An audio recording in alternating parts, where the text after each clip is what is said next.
యెహోవా భక్తులారా ఆయనను కీర్తించుడి, ఆయన పరిశుద్ధమైన జ్ఞాపకార్థ నామమును బట్టి ఆయనను స్తుతించుడి. ఆయన కోపము నిమిషం మాత్రం ఉండును, ఆయన దయ ఆయుష్కాలం అంతయు నిల్చును. సాయంకాలమున ఏడ్పు వచ్చి రాత్రి ఉండినను ఉదయము సంతోషము కలుగును. The first point that God wants you to know is ఈ రోజు నాకేం మేలు కలగలేదు కదా, నేను దేనికి స్తుతించాలి? ఈ రోజు నాకేం అద్భుతం జరగలేదు కదా, దేనికి స్తుతించాలి? ఈ రోజు నాకు ఏమీ స్వస్థత కలగలేదు కదా, దేనికి స్తుతించాలి? ఇన్ఫాక్ట్ నాకు ఈరోజు రిజెక్షన్ వచ్చింది, నేను దేనికి స్తుతించాలని అనుకుంటున్న మీకు దేవుడు జ్ఞాపకం చేస్తున్నాడు, నా నామమును బట్టి ఈ రోజు నన్ను స్తుతించు అని అంటున్నాడు. Hallelujah. Just worship me because you have my name. నా నామాన్ని నువ్వు పట్టుకొని తిరుగుతున్నావు. యెహోవా అను నామం నీకు తోడుగా ఉంది. యెహోవా అను నామము నిన్ను కవర్ చేస్తుంది, స్పిరిచువల్ గా, ఆత్మీయంగా నిన్ను కప్పి ఉంది. వర్షిప్ మీ, నన్ను దీన్ని బట్టి స్తుతించు. Give me thanks. హల్లెలూయా. మళ్ళీ చదువుదాం. యెహోవా భక్తులారా ఆయనను కీర్తించుడి, ఆయనను కీర్తించుడి, ఆయన పరిశుద్ధమైన జ్ఞాపకార్థ నామమును బట్టి, ఆయన పరిశుద్ధమైన జ్ఞాపకార్థ, అందరు చెప్పండి, ఆయన పరిశుద్ధమైన జ్ఞాపకార్థ నామమును బట్టి, ఆయనను స్తుతించండి. ఆయనను స్తుతించుడి. ఏం మేలు కలగలేదా, ఏం పర్లేదంట, ఆయన పరిశుద్ధమైన జ్ఞాపకార్థ నామమును బట్టి స్తుతించండి.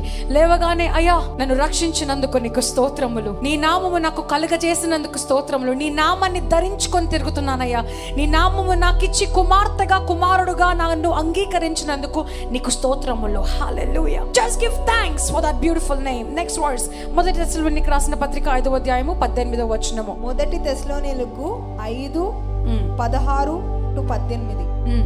ప్రతి విషయమందును కృతజ్ఞతాస్తుతులు చెల్లించుడి, ఇలాగ చేయుట యేసుక్రీస్తునందు మీ విషయములో దేవుని చిత్తము. దేవుని చిత్తము మీ విషయంలో ఈరోజు ఏంటంట?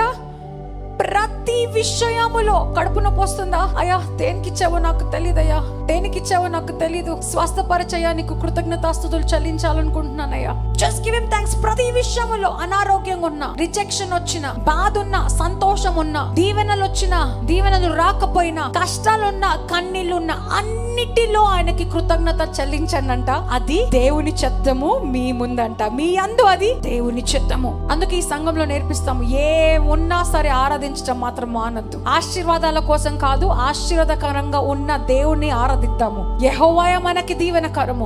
దీవెనలు ఇంకా వద్దు, ఆయన మనకుంటే అన్ని దీవెనలు తన్నుకుంటూ వస్తాయని నేను చెప్తా ఉంటాను. am I right? yes. అన్నిటిలో ఈరోజు అనారోగ్యంగా ఉన్నా సరే, ఈ క్షణమే రాప్చర్ వచ్చింది అనుకోండి, నీతో ఉన్న ఆ సన్నిధానం, నీతో ఉన్న ఆ రిలేషన్షిప్ ని బట్టి నువ్వు పరలోకానికి వెళ్ళిపోతావా లేదా? 100% వెళ్ళిపోతావు. ఈరోజు క్యాన్సర్ ఉన్నా, ఎయిడ్స్ ఉన్నా, ట్యూమర్ ఉన్నా, నువ్వు ఆయనని ఆరాధిస్తూనే ఉండే బిడ్డగా ఉంటే, ఇప్పుడు కళ్ళు మూసుకున్నా మనం ఆయన కళ్ళ ఎదుటే కళ్ళు తెరుస్తాము. am I right? స్వస్థత ఉన్నప్పుడే తెలుస్తామా? స్వస్థత వచ్చి చచ్చిపోతేనే మనం పరలోకానికి వెళ్తామా?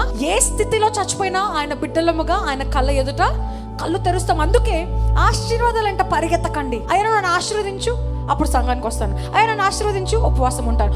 ఈ ఆశీర్వాదం కోసం నేను ఉపవాసం ఉంటాను, ఈ ఉపవాసము ఉంటే నువ్వు నన్ను ఆశీర్వదిస్తావు అని ఇట్లా బ్లాక్ మెయిల్లో కండిషన్లు పెట్టి ఆశీర్వదిస్తేనే అని మొక్కులు తీర్చుకోవటాలు, ఇలాంటివి వేరే మతానికి సంబంధించిన కండిషన్స్ పెట్టుకొని మీరు దేవుని ఆరాధించొద్దు. దేవుడు అంటున్నాడు, అన్ని విషయాల్లో కృతజ్ఞతాస్తుతులు చెల్లించు.